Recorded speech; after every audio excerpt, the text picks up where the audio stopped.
عوامی خدشات کے ازالے کے لیے وفاقی حکومت نے پاکستانی ڈیجیٹل کرنسی کو ریاستی ضمانت کے ساتھ متعارف کروانے کا فیصلہ کر لیا ہے۔ ذرائع کے مطابق کرپٹو کرنسیز کے برعکس پاکستان میں متعارف کروائی جانے والی ڈیجیٹل کرنسی پر نہ صرف اسٹیٹ بینک کا مکمل کنٹرول ہوگا بلکہ دنیا کے دیگر ممالک کے برخلاف پاکستانی ڈیجیٹل کرنسی ریاستی ضمانت کے ساتھ جاری کی جائے گی، جسے سرمایہ کاری یا قیاس آرائیوں کی بجائے صرف ادائیگیوں اور لین دین کو محفوظ، شفاف اور قابل اعتماد بنانے کے لیے استعمال کیا جا سکے گا۔ خیال رہے کہ کرپٹو کرنسی ایک غیر مرکزی اور غیر مستحکم نظام ہے جسے کوئی ریاست یا ادارہ کنٹرول نہیں کرتا، اسی لیے یہ زیادہ تر سرمایہ کاری اور قیاس آرائیوں کے لیے استعمال ہوتی ہے اور اس میں شدید اتار چڑھاؤ کا خطرہ موجود رہتا ہے۔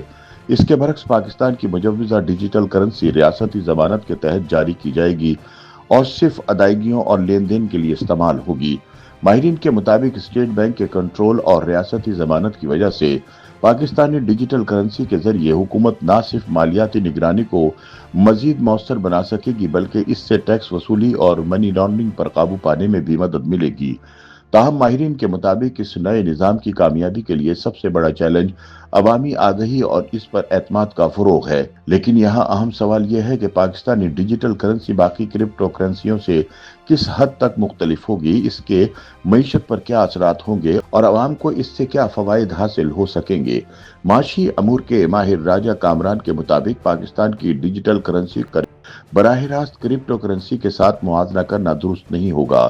بٹ کوائن جیسی کرپٹو کرنسیاں بنیادی طور پر ڈی سینٹرلائزڈ نظام پر چلتی ہیں جنہیں کوئی ریاست یا بینک کنٹرول نہیں کرتا، اسی وجہ سے ان کی قیمتیں غیر مستحکم رہتی ہیں اور سرمایہ کاروں کو شدید خطرات لاحق رہتے ہیں۔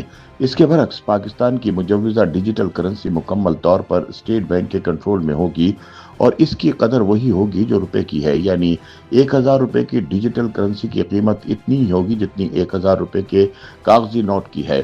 اسی لیے پاکستانی ڈیجیٹل کرنسی قیاس آرائی یا خفیہ سرمایہ کاری کے لیے استعمال نہیں ہو سکے گی۔ کرپٹو کرنسی کے ماہر ڈاکٹر اسامہ احسن کے مطابق پاکستانی ڈیجیٹل کرنسی کا سب سے بڑا فائدہ یہ ہوگا کہ اس کی پشت پر براہ راست ریاست کی گارنٹی موجود ہوگی، یعنی دکاندار، کاروباری شخص یا صارف سب کو اسے قبول کرنے کی قانونی پابندی ہوگی۔ اس کے برعکس نجی کرپٹو کمپنیاں کسی بھی وقت بند یا ڈیفالٹ ہو سکتی ہیں۔ تاہم پاکستانی ڈیجیٹل کرنسی کے ساتھ حکومت پاکستان کی ضمانت کی وجہ سے نقصان کا احتمال نہ ہونے کے برابر ہوگا۔ اسٹیٹ بینک کی ضمانت اس کرنسی کو نہ صرف زیادہ محفوظ بنائے گی بلکہ حکومت کو معیشت میں غیر قانونی سرگرمیوں جیسے منی لانڈرنگ، اسمگلنگ اور کالے دھن پر قابو پانے میں بھی مدد دے گی۔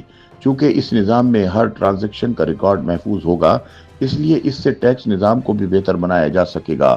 ایکسچینج کمپنی آف پاکستان کے سیکرٹری ظفر پراچا کے مطابق دنیا بھر میں مرکزی بینک ڈیجیٹل کرنسی متعارف کروا رہے ہیں تاکہ مالیاتی نظام کو زیادہ شفاف، تیز اور محفوظ بنایا جا سکے۔ پاکستان کا یہ قدم بھی مالیاتی شعبے کی جدیدیت کی طرف اہم پیش رفت ہے۔ YouTube پر گوگلی نیوز دیکھنے کے لیے youtube.com کی سرچ بار میں googly news T V type کریں۔ گوگلی نیوز کے پیج پر سرخ رنگ کے سبسکرپشن والے بٹن پر کلک کرنا نہ بھولیے۔ YouTube پیج پر اپلوڈ ہونے والی ویڈیوز سے باخبر رہنے کے لیے بیل آئیکن پر کلک کیجیے۔ آپ کو ہر نئی ویڈیو کے بارے میں نوٹیفیکیشن موصول ہو جائے گا۔